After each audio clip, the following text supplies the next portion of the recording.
Friends, welcome back to another book video. I'm filming in my bed today because I'm in a lot of pain, but I thought we could chat.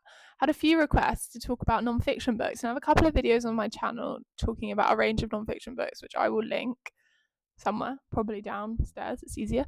So I really try not to repeat my recommendations too often in these kinds of list videos because there's so many books in the world to talk about, but of course we all have our favorites. So lots of you said you were interested to hear about why I read so much nonfiction, how you can start reading nonfiction if you come from a purely fiction background, and what ones are my favorites. So this video I'm going to include 10 recommendations of nonfiction books that aren't memoir, and then I'm going to talk about memoirs in another video, just because in my head at least, memoirs, I read a lot of them. They probably make up quite a big majority of my nonfiction reading, but they're a very different reading experience to any other kind of nonfiction to me because they're so personal. Personal both in the sense of the writer producing them, but also personal in the sense of what you enjoy.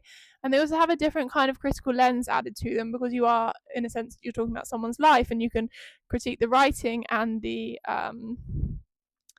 construction of the story, but not necessarily the content. I think is a little strange to pass judgment on, I guess. So these are my nonfiction books that aren't memoir. But first, I want to talk about how I read and why I read nonfiction. I read nonfiction just in the same way that I guess if you read the news or you watch documentaries, just because of a desire to learn and engage in the world around me. I think most readers have personal interests that suit that you find in fiction, and I think it's also possible to find those themes in nonfiction. And I think for a long time, nonfiction is seen, and the big hitting nonfiction books that appear on the big prizes are often dry, centrist dad liberal, kind of socio historical tomes, which is not the only kind of nonfiction that is out there. And I think the key to finding the ones you like is finding an authorial voice that you enjoy, and also a subject matter that you're interested in. I'm not going to sit down and read a 500-page book on economics because I wouldn't finish it, because I wouldn't find it that interesting. I can get my economics news from the newspaper, and that's about as much as I need. But there are sort of curiosities I have in the world that I want to follow and learn more about, which some of them are core, which you hear me talk on my channel about how much I love cults, and to read about cults, I've got 2 videos about all the cult books I've read and enjoyed. And those are a mainstay in my nonfiction reading. If a new book comes out about a cult, I'm going to read it. But there's also whims that I follow, books that are recommendations from people, or topics that I've read about in the news that I want to understand more, and I follow those whims. And that's why I think for me, I read a lot of my nonfiction on audio, because it's not necessary that I keep a big library of nonfiction books on my TBR, because my whims change, and I'm sure yours do too. So the books I have, so I'm just going to talk about the books, I guess, and then you can tell me whether or not these sound interesting to you and how you'll read them. The first one is Jesus and John Wayne. I read this book a couple of years ago and I absolutely loved it. And I think since the most recent presidency and the extreme rise in Christian nationalism that we're seeing in the US, this book I have seen resurging across my social media, which I'm pleased to see, because I think this is a brilliant piece of nonfiction. This traces 75-year history of evangelicalism, US Christian evangelicalism, that now is the version of Christian nationalism that we see today. And Christian Cobes-Dumez is an academic and a scholar, and that's also something I definitely look for in the nonfiction books I read. I want someone, if I'm reading about a serious topic with weight to it, I want someone who's scholarly with an academic background. I don't necessarily want a celebrity or a sort of a broadcaster or a media figure. I want someone who's done the reading, who's really embedded in the topic, that I can trust. And obviously that the same goes for when it's a book about a marginalized community. I often try and want to prioritize books written by the people that are being discussed in the community. So yeah, like I said, this traces 75 years up until sort of, I think I'm trying to think when this was published. I think it was published in 2019, but it does say it looks at the role of popular culture in evangelicalism, and how evangelicals have worked for decades to replace the gospel the Jesus of the Gospels with an ideal of rugged masculinity and Christian nationalism in the mold of Ronald Reagan, Mel Gibson, and above all, John Wayne. So this is a fascinating sort of hyper-specific and niche, I guess, non-fiction book, but has so much to say about wider society, politics, and issues, which is something I really adore in my non-fiction. Is to hone in on something particular and then see how I can understand, critique, and analyze it in a way that applies to my own life and the life I see in front of me of other people. Not necessarily a broad and shallow book. I really like a deep and specific non-fiction book, but that's a personal choice of mine. So you might be different. Speaking of specific, Jeff Gunn is my favourite biographer of cult leaders. Again, specific. The Road to Jonestown, Jim Jones and the People's Temple. He's also written on most of the other notable cult figures, and I think he's a brilliant biographer. Biographies, I think, can be so hit or miss because you're obviously filtering the lens of a person's life through a voice that is not their own, which isn't something I guess I'd always rather read from the horse's mouth. But when it comes to cult leaders, I think it's important to have them in biography format, and this is riveting and fascinating and well written, but doesn't skimp on the specific historic details that are important. It doesn't sort of glide over the perhaps more mundane parts of a person's life. Jeff Gunn really, crosses all the T's and dots all the I's when it comes to talking about these cult leaders. So I really, really appreciate his writing, and I think my favourite of his is The Road to Jonestown, which obviously, if you know about Jim Jones, don't drink the Kool-Aid, Guyana, then you can get really in depth with it in his books. They're like over 400 pages each. Speaking of in depth, probably my all-time, if someone like put a gun to my head and said who are your favourite writers of all time, it would be Patrick Radden Keefe and Ocean Vuong. Patrick Radden Keefe is a highly acclaimed journalist, investigative journalist who's been writing for the New York Times for years and years and years, and he published his first long-form non-fiction book that really took off was Say Nothing, which I'm sure lots of you have heard of. Previous to that, he had written The Snakehead and one other, but I feel like Say Nothing is what really put him on the map for a lot of non-fiction readers. And then Empire of Pain came out, which is the secret history of the Sackler dynasty. So this is all about OxyContin, the pharmaceutical company, and the family that ran the pharmaceutical company that let OxyContin run wild and ravage the American people and cause the opioid crisis, essentially. But the way that Patrick Radden Keefe tells these complicated and in-depth stories, like with the opioid crisis and then with the troubles in Say Nothing, he really delves into the personal story and creates characters from real life people, which if you're not normally a non-fiction reader, I feel like his writing is so compelling in that way, because it does feel like he's characterized these people through countless interviews, secondhand reports, diary entries, all these different things to, in his head, create the person and then transfer that onto the page. And I think he does such a brilliant job of it. So I will read every single thing that Patrick Radden Keefe writes. He is a ride or die for me, and I highly recommend it. His books are thick. I say if you're trying him for the first time, I really love him on audio. But if you're not familiar with the topics he's talking about, it's also useful to have them in physical form, because there's a lot of threads to follow, and he always finds the most inventive ways to take us into the start of the story. It's never as simple as beginning, middle, and end, which is what I really enjoy, and it gives you that flavour of fiction that you perhaps feel like you're missing when you're reading non-fiction, because they are narrative in their storytelling. So that is The Empire of Pain. I also love a non-fiction book that doesn't sit in one box, that really pulls together strategies and techniques from various writing boxes and pulls them together to make something super unique of its own. It's something I particularly love in memoir, but this is Afropan, Notes from a Black Europe by Johnny Pitts, which you could describe as a memoir, you could describe as travel writing, you could describe as a sociological history book. There is so much in here, and I think Johnny Pitts does such a brilliant job of collating all those different ideas into a compelling narrative. It takes to the buses and trains of mainland Europe to map the continent in a different kind of way. So he explores sort of Lisbon and Paris and Stockholm and even Moscow to talk to people and members of different communities to understand what blackness in Europe looks like historically and what it means now, and the ways that different societal pressures are impacting the lives of these communities. So it says that he inhabits an Afro-European ghettos, universities and communes, presenting a view of blackness on a continent that increasingly struggles with racial and cultural identity. An on-the-ground documentary, and that's exactly what this book is. It really feels like it's written as if it is a travel documentary. Pitts himself is a photographer, so it really leans into rich imagery and description, and it feels sort of like capturing moments in time, individual personal stories of the people he meets that he weaves together so seamlessly with academic knowledge and wider sociocultural commentary on Black Europe. And I think he does such a brilliant job. And this is one of those books that I don't think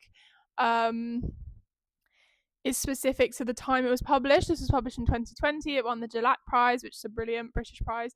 And I don't think it feels, a lot of nonfiction books will age themselves, and that's through no fault of their own. If they're writing about particularly anything related to the internet, are timestamps in those places and times they were written in.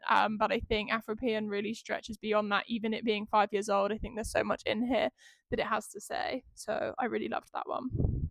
A book I read a long time ago that really cemented my desire to write and to produce journalism, which is something that's so important to me. And I think when it comes to nonfiction, your favorite nonfiction books are often the books that hit you at the perfect time and space. The same with our novels, I guess. But for me, it's the books I remember, the ones that click something in my brain that really change the way I think or live my life. And We Need New Stories by Nezra Malik is one of those books. Nezra Malik is a popular Guardian columnist and writer, and this is a book about narratives, about how we tell stories about people in modern media.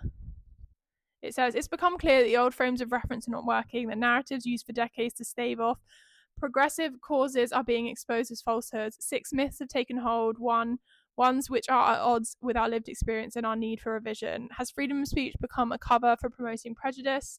Has the concept of political correctness been weaponized to avoid ceding space to those exclusion power? And does white identity politics pose an urgent danger? It's a compelling narrative of the challenges us to find new narrators whose stories can fill the void and unite us beyond a shared vision. So this is definitely a political book. I would say it was published in 2021, and it is probably one of those books that if I reread it now, I would have more to say about certain angles. And I remember it talks a little bit about the manosphere and the way that women are treated online, which we know has, taken on a whole new lens in the year of 2025. But I do think there's still value in reading these books as sort of time capsules of when they were written, and there's always still something we can glean from them. So I wouldn't shy away from reading older nonfiction books, because I do think the knowledge gained in those stories is important, and also we need to know where we come from to know where we're going. So I really enjoyed that one. Okay, Fitzcarraldo is one of my favorite publishers for nonfiction. I will always pick up something that I'm even remotely interested in when it comes to their white covers, because I think they do the kind of nonfiction I love the most. Like I was talking about, that melds together the personal and the political, the wide and the macro, with the microcosm of an individual person's life. And they do that so well. It's hard to put their books and where to shelve them in a nonfiction section of Waterstones, because they cover so many different bases. And this is no exception. This is 50 Sounds by Polly Barton. Why Japan? In 50 Sounds, the winner of the 2019 Fitzcarraldo Essay Prize, Polly Barton attempts to exhaust her obsession with the country she moved to at the age of 21 before eventually becoming a literary translator. From Min Min, the sound of air screaming, to Jinjin, the sound of being touched for the very first time. From Hisori, the sound of harbouring masochistic tendencies to mote the sound of becoming a small-town movie star. 50 Sounds is a personal dictionary of the Japanese language, recounting her life as an outsider in Japan, irreverent, humane, witty, and wise. This is such a smart narrative construction. So we follow the Japanese alphabet to talk about these sounds, and Polly Barton then circles them back to her experiences in Japan, telling and eventually weaving together this blanket of her life living there and how she started there as a teacher at English at 21 to becoming a literary translator of Japanese fiction, one of the most well-known translators we have in the UK. So it's such a brilliant portrait of her life, her personal interests, her sort of political views on what it means to be a white woman living in Japan, her experience of culture there, but also these interrogations with language, with sound, that I find so interesting. The linguistics of it all is woven in a way that just feels so satisfying to read. It's so smart. It's the kind of book, the kind of writing that I strive to do, and I think Polly Barton did it so well in 50 Sounds. It's also really well chunked because you have these individual essays or chapters based on the letters of the alphabet. It's very consumable and easy to pick up. I think if you don't have a habit of reading nonfiction, it can be really overwhelming to have a whole book in front of you. But when they are in these short chapters or essays, you can really select individually reading, say I'm going to read 1 or 2 a day or 1 or 2 every weekend, and sort of get yourself into that rhythm of picking it up in a different way that you would pick up your fiction books, because maybe it doesn't have that propulsion that all of your fiction novels might have. Another nonfiction book that really changed my perspective and that grounded my politics is The Guest House for Young Widows Among the Women of ISIS. This is a book obviously about ISIS, and it traces the way that various women were recruited, inspired, or compelled to join the militant groups. Emma from Hamburg, Shamina and 3 high school girls from London, Noor from Tunis, all found rebellion and community in political Islam and fell prey to sophisticated propaganda that promised them a cosmopolitan adventure and the chance to form a real Islamic community where they could live devoutly. But it wasn't long before the militants exposed themselves as little more than violent criminals, and the fall only brought new challenges to the women no state wanted to reclaim.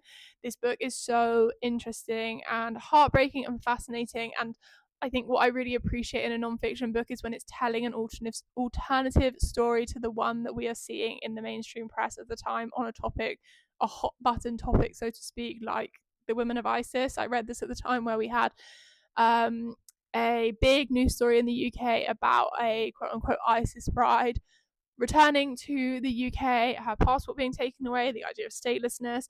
And this is an on-the-ground reporting book, which is super compelling to read. It has that narrative propulsion that you might be looking for, the suspense and the emotional connection to these so-called characters who are real-life people.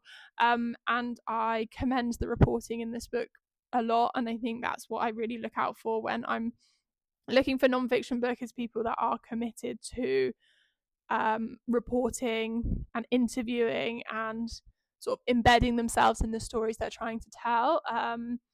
And this author is a long-time correspondent reporting in Syria, Lebanon, Egypt, and Iraq, contributing to The Guardian, the New York Times, the London Review of Books, and is a teacher and teaches journalism. So it's someone who's completely grounded in the topic they're talking about, not talking out of both sides of their mouth. And that's something I really look for, is vetting my nonfiction authors if they're talking about a topic as serious as this.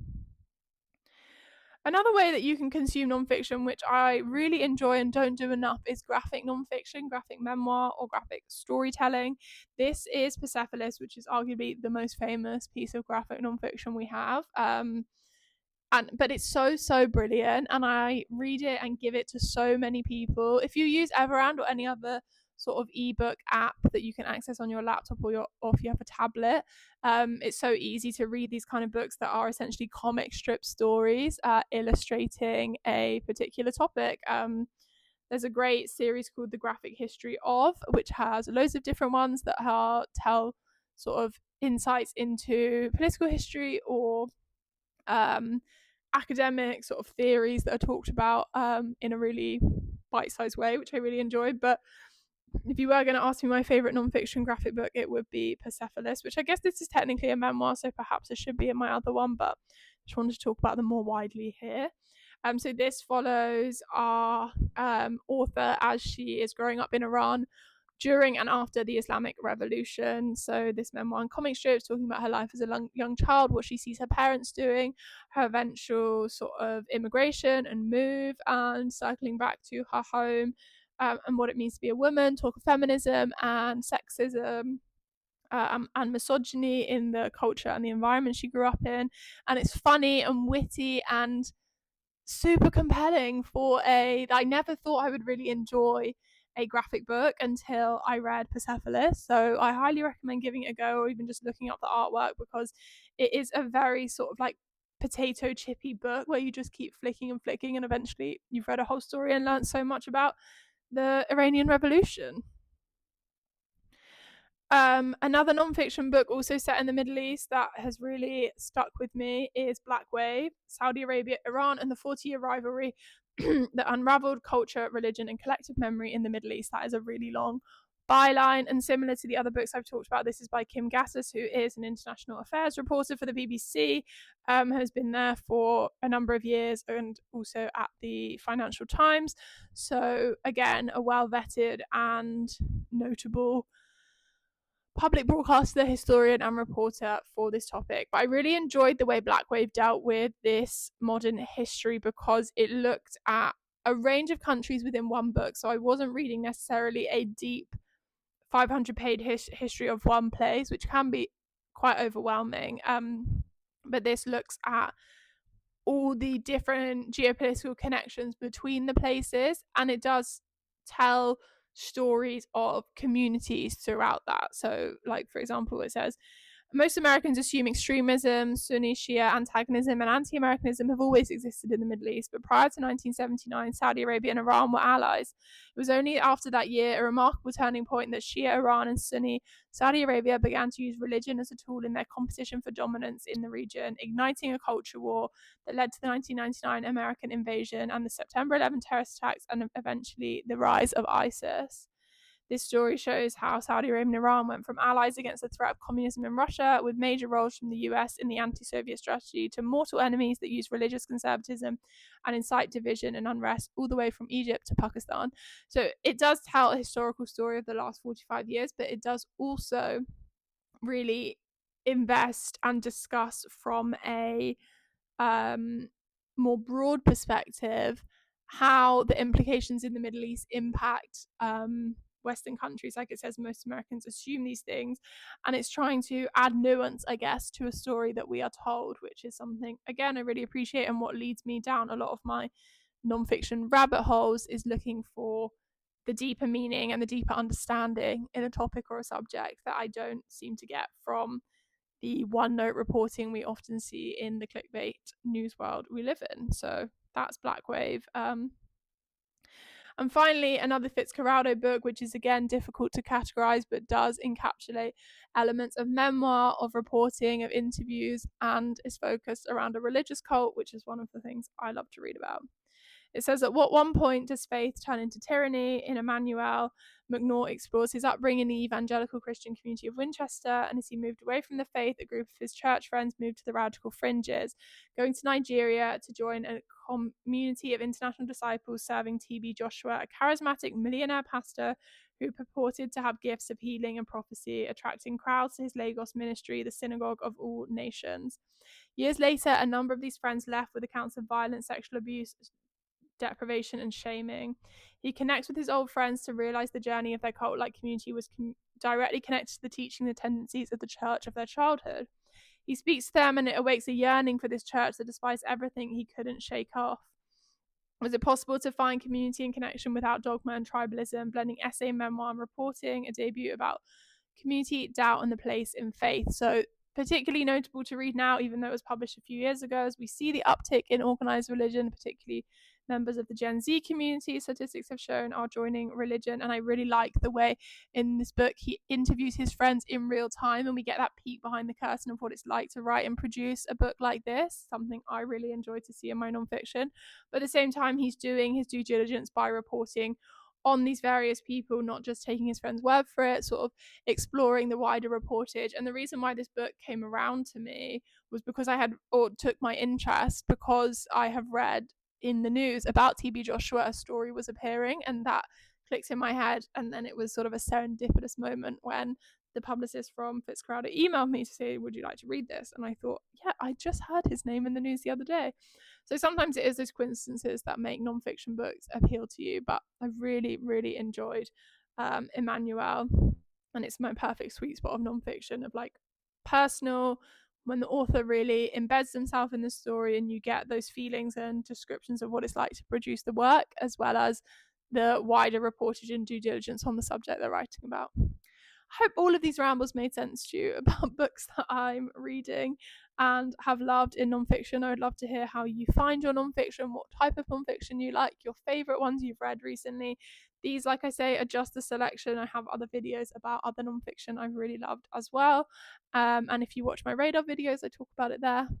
Hopefully in the next couple of weeks, you'll also see a book about my favourite memoirs. So I will see you all again then. Bye.